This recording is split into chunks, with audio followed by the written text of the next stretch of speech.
Students, আজকের ক্লাসে আমরা সোশ্যালিস্ট ইকোনমিক সিস্টেমস কি হয় এটা নিয়ে আলোচনা করব। সোশ্যালিস্ট ইকোনমিক সিস্টেমস এর মানে হচ্ছে সমাজতান্ত্রিক অর্থ ব্যবস্থা। এখানে সমাজ অথবা বা গভর্নমেন্ট, এই সমস্ত নিয়ন্ত্রণে থাকে এই গভর্নমেন্ট।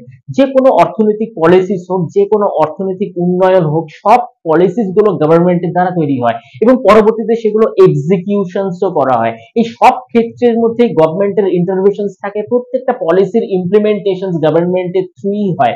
তো সাধারণত এই ধরনের অর্থনৈতিক পরিকাঠামো ব্যবস্থা আমরা দেখেছিলাম চায়নাতে। তো ভারতবর্ষেও এর কিছু কিছু এক্সাম্পলস আমরা দেখতে পারি। ফর এক্সাম্পলস, কিছু সরকারি হাসপাতাল রয়েছে যেখানে তুমি বেড ফ্রি পেয়ে যাবে, পুরো চিকিৎসা ব্যবস্থা অ্যাবসলিউটলি ফ্রি পাবে, সেখানে খাওয়ার পরিষেবাটাও ফ্রি থাকছে কিছু মেডিসিনস এর সাথে।